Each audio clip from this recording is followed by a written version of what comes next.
So நாடு தழுவிய தேசிய தடுப்பூசி திட்டம் அப்படிங்கிறது பாத்தீங்கன்னா 1985 தொடங்கியிருக்காங்க. இந்த திட்டத்தின் கீழ் பாத்தீங்கன்னா 12 வகையான நோய்களுக்கு 11 வகையான தடுப்பூசிகளானது கர்ப்பிணி பெண்கள் மற்றும் குழந்தைகளுக்கு வந்து வழங்கப்படுகிறது. ஸோ கர்ப்பிணி பெண்கள் மற்றும் குழந்தைகளை பாதுகாக்கிறதுக்காக தான் இந்த தேசிய தடுப்பூசி திட்டம். இது எப்போ தொடங்கினாங்கன்னா 1985. இதுல 12 வகையான நோய்களுக்கு 11 வகையான தடுப்பூசிகளானது வழங்கப்படுகிறது. இந்த திட்டத்துல பாத்தீங்கன்னா ஒவ்வொரு வருஷமும் 9.58 லட்சம் கர்ப்பிணி பெண்கள் மற்றும் 8.76 லட்சம் குழந்தைகள் பயன்பெறுவதாக தெரிவிச்சிருக்காங்க. தமிழக அரசு ஒவ்வொரு வருஷமும் தடுப்பூசி செலுத்துறதுல 99% தடுப்பூசியை தொடர்ந்து செலுத்தி சாதனை படைச்சிட்டு வருது அப்படின்னு சொல்லிட்டு தெரிவிச்சிருக்காங்க. தமிழ்நாட்டுல ஹெப்படைட்டிஸ் பி அப்புறம் 2வது லைன் தடுப்பூசி மருந்துகள் வந்து இருப்பு இருக்கு. 9.82 லட்சம் குப்பி வந்து கையிருப்பு இருக்கு அப்படின்னு சொல்லிட்டு தெரிவிச்சிருக்காங்க. ஹெப்படைட்டிஸ்னா என்ன? கல்லீரல் அலர்ஜி நோய் தான் ஹெப்படைட்டிஸ். ஹெப்படைட்டிஸ்ல பாத்தீங்கன்னா முக்கியமா வந்து hepatitis A, B, C, D, E இந்த 5 வகை தான் வந்து முக்கியமான வகைகளா சொல்லுவாங்க ஹெப்படைட்டிஸ்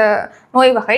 இதுல ஹெப்படைட்டிஸ் பிக்கான தடுப்பூசி பாத்தீங்கன்னா கல்லீரல் அலர்ஜியை குழந்தைகள் தடுப்பதற்காக குழந்தைகள் பிறந்தவுடன் 24 மணி நேரத்துக்குள்ள செலுத்த வேண்டியதா இருக்கு. இந்த ஹெப்படைட்டிஸ் பி தடுப்பூசி இந்த தேசிய தடுப்பூசி திட்டத்தின் கீழ் குழந்தைகளுக்கு பிறந்த 24 மணி நேரத்துக்குள்ள செலுத்தப்படுது. அதுக்கப்புறமா குழந்தை பிறந்த 6 வாரங்கள் அப்புறம் 10 வாரங்கள் 14 வாரங்கள்ல பாத்தீங்கன்னா ரணஜன்னி, கக்குவான் இருமல், அடுத்து தொண்டை அடிப்பான் நோய்களை தடுக்கிறதுக்காக 2வது லைன் தடுப்பூசியானது இந்த தேசிய தடுப்பூசி திட்டத்தின் கீழ் வழங்கப்படுகிறது.